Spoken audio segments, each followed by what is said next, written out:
Assalamualaikum warahmatullahi wabarakatuh. Perkenalkan, kami dari kelompok 4 akan menyampaikan presentasi pada kesempatan kali ini. Sebelum presentasi kami mulai, izinkan saya untuk memperkenalkan anggota dari kelompok saya. Yang pertama, saya sendiri Muhammad Khalil Rahman. Yang kedua, Adinda. Yang ketiga, Arin. Yang keempat, Mbak Tiara. Pada kesempatan kali ini, kelompok 4 akan menyampaikan materi tentang tahap audit atas laporan keuangan. Dalam tahap audit atas laporan keuangan ini ada 4 tahap. Yang pertama, penerimaan perikatan audit. Yang kedua, perencanaan audit. Yang ketiga, pelaksanaan pengujian audit. Yang terakhir, laporan audit. Lanjut, yang tadi kan udah ada rincian tahapan-tahapan. Yang di sini yang pertama itu tahapan penerimaan perikatan audit. Di dalam tahapan penerimaan perikatan audit ada 6 tahapan lagi. Yang di sini yang pertama yaitu mengevaluasi integritas manajemen. Dalam mengevaluasi integritas manajemen terdapat 3 cara. Yang pertama, melakukan komunikasi dengan auditor pendahulu. Jadi nanti ada komunikasi dengan auditor pendahulu seperti mungkin arahan atau yang lain-lainnya.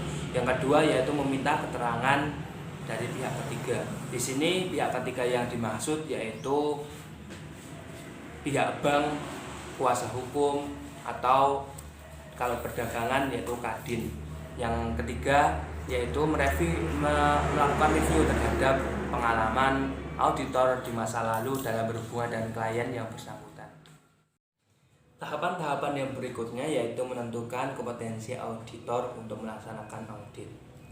Audit harus dilaksanakan oleh seorang atau lebih yang memiliki keahlian dan pelatihan teknis cukup sebagai auditor. Nah, oleh karena itu sebelum auditor menerima suatu perikatan audit, maka harus mempertimbangkan apakah ia dan anggota timnya memiliki kompetensi yang memadai. Nah, di sini ada cara untuk mempertimbangkan kompetensi yang memadai tersebut. Di sini di buku terdapat 2 cara. Yang pertama yaitu mengidentifikasi tim audit, yang kedua mempertimbangkan kebutuhan konsultasi dan penggunaan spesialisasi. Yang pertama tadi mengidentifikasi tim audit. Di sini tim audit terdiri dari 3. Yang pertama, seorang partner yang bertanggung jawab terhadap penyelesaian keseluruhan perikatan audit. Yang kedua, sebagai manajer yang akan berkoordinasi dan mengawasi pelaksanaan program audit. Yang ketiga yaitu staf asisten yang melaksanakan berbagai prosedur audit tersebut. Tahapan yang berikutnya yaitu menilai independensi auditor. Jadi di sini auditor harus ditempatkan sebagai orang yang independen, dan selain independen, auditor juga integritas dan objektif. Dalam melaksanakan audit, auditor diharapkan untuk bisa independen, tidak bisa dipengaruhi oleh orang lain. Yang selanjutnya yaitu harus objektif. Jadi auditor harus bisa objektif dan bisa menilai dengan objek yang ada. Tahapan yang berikutnya yaitu menentukan kemampuan untuk menggunakan kemahiran profesional dan kecermatan dan kesesamaan. Dalam pelaksanaan audit dan penyusunan laporannya, auditor wajib menggunakan kemahiran profesionalnya dengan cermat dan seksama. Gimana sih cara untuk auditor bisa menggunakan kemahiran dan kecermatannya tadi? Di sini ada 3 cara. Yang pertama, dalam menentukan waktu perikatan. Jadi auditor juga perlu untuk menentukan waktu perikatan yang biasanya 6 bulan sebelum tutup buku. Yang kedua yaitu mempertimbangkan jadwal pekerjaan lapangan. Di sini jadwal pekerjaan lapangan juga perlu untuk disusun, dipertimbangkan terlebih dahulu karena jadwal di lapangan itu sangat banyak. Ya. Agar bisa tepat waktu. Dan yang terakhir yaitu pemanfaatan personal klien. Jadi auditor juga harus bisa menjadikan klien ada timbal balik terhadap auditor tersebut, yaitu dengan cara klien mau memberikan laporan keuangan atau yang lainnya. Tahapan penerimaan perikatan audit yang terakhir yaitu membuat surat perikatan audit. Surat perikatan audit ini dibuat oleh auditor untuk kliennya yang berfungsi untuk mendokumentasikan dan menegaskan penerimaan auditor atas penunjukan oleh klien. Dan juga terdapat di dalamnya tujuan dan ruang lingkup tanggung jawab audit dan juga bentuk laporan yang akan diterbitkan oleh auditor. Di sini juga nanti dibahas tentang isi pokok surat perikatan audit dan teman-teman mungkin bisa baca di buku masing-masing.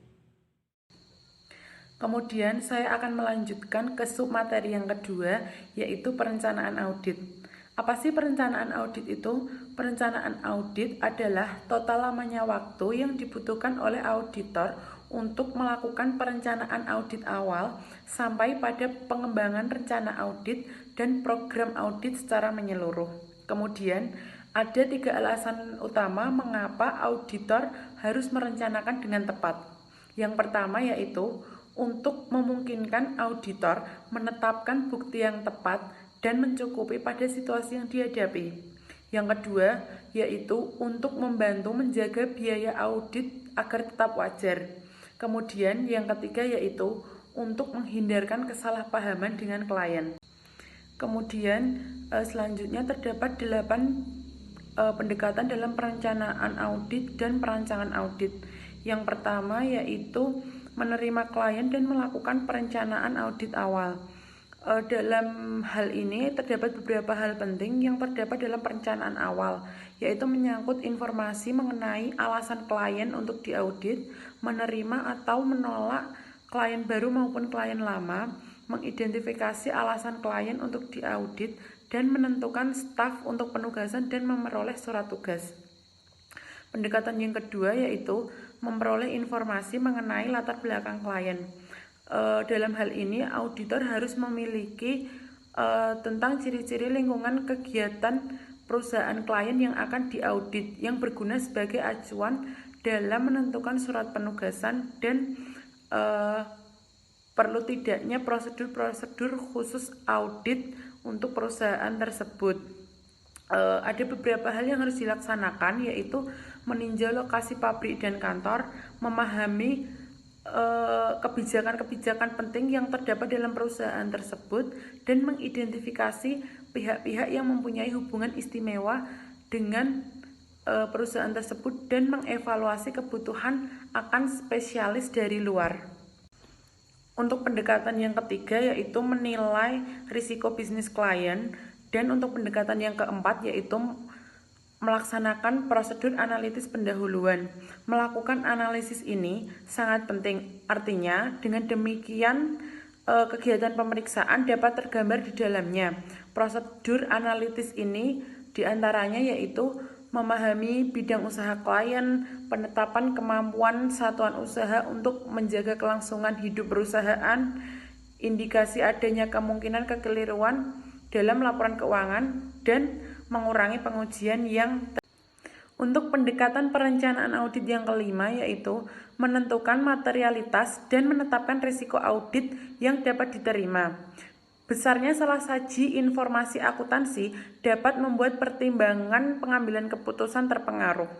Tanggung jawab auditor adalah menetapkan apakah suatu laporan keuangan tersebut mengalami salah saji material. Apabila terdapat salah saji material, maka ia harus memberitahukan kepada klien, kemudian dilakukan koreksi. Apabila klien tidak ingin melakukan koreksi, maka auditor dapat memberikan pendapat dengan pengecualian. Kemudian yang keenam yaitu memahami pengendalian internal dan menilai risiko pengendalian. Dalam hal ini, auditor harus mengetahui pengendalian yang dilakukan oleh internal perusahaan dan menilai pengendalian yang terdapat pada perusahaan tersebut. Untuk pendekatan perencanaan audit yang keenam yaitu mengumpulkan informasi untuk menilai risiko kecurangan. Dalam hal ini auditor harus mengumpulkan informasi dari berbagai pihak yang berkaitan dengan perusahaan tersebut untuk mengurangi atau menilai risiko kecurangan yang bisa terjadi dalam perusahaan tersebut. Kemudian pendekatan yang terakhir atau yang kedelapan yaitu mengembangkan strategi audit dan program audit secara keseluruhan. Untuk melaporkan serta memberikan pendapat yang tepat, maka auditor harus melakukan wawancara, melakukan pemeriksaan, dan meneliti keaslian bukti-bukti. Hal tersebut sangat penting dikarenakan untuk mempermudah pelaksanaan auditor dalam menyusun program yang direncanakan secara logis untuk prosedur-prosedur audit bagi setiap pemeriksaan. Baik, saya akan melanjutkan materi yang disampaikan oleh teman saya, yaitu pelaksanaan audit laporan keuangan. Yang pertama yaitu pekerjaan lapangan. Pelaksanaan audit di lapangan diatur dalam standar pekerjaan lapangan yang berbunyi, pekerjaan harus direncanakan sebaik-baiknya dan jika digunakan asisten harus disupervisi dengan semestinya.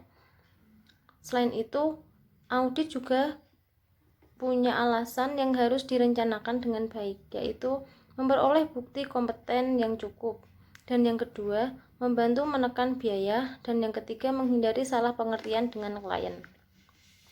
Selanjutnya ada persiapan pekerjaan audit. Nah, sebelum terjun ke lapangan dan setelah memperoleh surat penugasan, umumnya dilakukan beberapa pekerjaan, yaitu membentuk tim audit, menyusun rencana kerja setiap personel tim audit, lalu pengumpulan peminjaman kertas kerja tahun lalu, kemudian ada menyusun program audit, dan menyusun daftar peminjaman dokumen dan lainnya.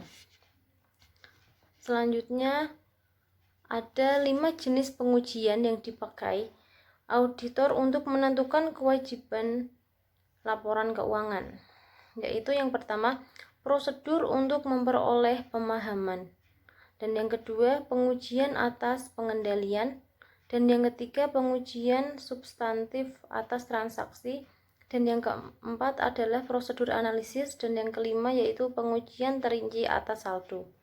Nah, selanjutnya ada penyusunan program audit. Dalam menyusun program audit harus mempertimbangkan 4 hal, yaitu prosedur audit yang pertama, dan yang kedua besarnya sampel, yang ketiga pos atau unsur yang dipilih, dan yang keempat saat pelaksanaannya. Prinsip praktek-praktek sehat antara lain yaitu praktek yang sehat harus dijaga agar kondisi pengendalian intern pada setiap transaksi bersifat agar tetap baik dan memuaskan. Dan yang kedua, prinsip praktek-praktek yang sehat antara lain adalah terdapat pemisahan fungsi. Nah, selanjutnya dokumen berharga harus bernomor urut tercetak dan diawasi pemakaian. Dan yang terakhir, adanya dokumen inisiatif yang mengawali transaksi. Assalamualaikum warahmatullahi wabarakatuh. Saya Dinda Rizky Amelia, NIM 721144102 akan mempresentasikan tentang laporan audit. Laporan audit adalah hasil dari pekerjaan audit yang telah dikerjakan. Laporan audit biasanya mencakup jenis atau jasa yang diberikan, objek yang diaudit, lingkup audit, tujuan audit, hasil audit, dan rekomendasi yang diberikan jika ada kekurangan dan informasi lainnya. Tahap akhir pekerjaan audit adalah atas laporan keuangan adalah pelaporan audit. Ada 2 hal penting yang dilaksanakan oleh auditor dalam melaporkan audit ini. Yang pertama, menyelesaikan audit dan meringkas semua hasil pengujian dan menarik kesimpulan. Maksudnya, auditor perlu menggabungkan informasi yang dihasilkan melalui berbagai prosedur audit tersebut untuk menarik kesimpulan secara menyeluruh dan memberikan pendapat atas kewajaran laporan keuangan auditan. Yang kedua, ada menerbitkan laporan audit. Akhir proses audit adalah penyajian audit atau audit report yang berisi pernyataan pendapat atau pernyataan tidak memberikan pendapat atas laporan keuangan auditan. Laporan audit tahap ini sangat penting dan menentukan untuk mencapai hasil audit yang memuaskan. Agar dapat memenuhi tanggung jawabnya, auditor harus 1. Memenuhi keempat standar pelaporan. Yang kedua, mengerti penyajian kata yang tepat dalam laporan audit bentuk baku. Yang ketiga, memahami jenis-jenis penyimpangan. Yang keempat, memahami berbagai pertimbangan pelaporan khusus lain yang penting. Kemudian ada standar pelaporan pertama menyatakan laporan laporan audit harus menyatakan apakah laporan keuangan telah disusun sesuai dengan prinsip akuntansi berterima umum, dan menurut pendapat kami, laporan keuangan yang kami sebutkan di atas menyajikan secara wajar dalam semua hal material, posisi keuangan perusahaan, dan hasil usaha yang berakhir sesuai prinsip akuntansi yang berterima umum. Kemudian ada standar pelaporan kedua, itu ada laporan audit harus menunjukkan keadaan yang di dalamnya prinsip akuntansi tidak secara konsisten diterapkan dalam penyusunan laporan keuangan periode sekarang dalam hubungannya dengan prinsip akuntansi yang diterapkan dalam periode sebelumnya. Standar pelaporan ketiga itu mengungkapkan informasi data laporan keuangan harus dipandang memadai kecuali dinyatakan lain dalam laporan audit. Standar pelaporan keempat menyatakan laporan audit harus memuat suatu pernyataan pendapat mengenai laporan keuangan secara keseluruhan atau suatu asersi bahwa pernyataan demikian tidak dapat diberikan. Jika pendapat secara keseluruhan tidak dapat diberikan, maka alasannya harus dinyatakan. Dalam semua hal yang sama, auditor dikaitkan dengan laporan keuangan. Laporan audit harus memuat petunjuk yang jelas mengenai sifat pekerjaan auditor, jika ada, dan tingkat kewajiban yang dipikulnya. Kemudian ada jenis pendapat auditor, itu ada 5. Yang pertama, pendapat wajar tanpa pengecualian. Yang kedua, pendapat wajar tanpa pengecualian dengan tambahan bahasa penjelasan. Yang ketiga, pendapat wajar dengan pengecualian. Yang keempat, pendapat tidak wajar. Yang kelima, pernyataan tidak memberikan pendapat. Kemudian yang terakhir itu ada faktor tertentu pertimbangan pelaporan, yaitu ada bagian audit dilaksanakan oleh auditor independen lain, informasi lain dalam dokumen yang berisi laporan keuangan auditan, pelaporan atas laporan keuangan ringkasan, dan data keuangan pilihan. Itu tadi adalah materi tentang pelaporan audit. Sekian presentasi dari kami. Bila ada salah kata, kami mohon maaf. Wassalamualaikum warahmatullahi wabarakatuh.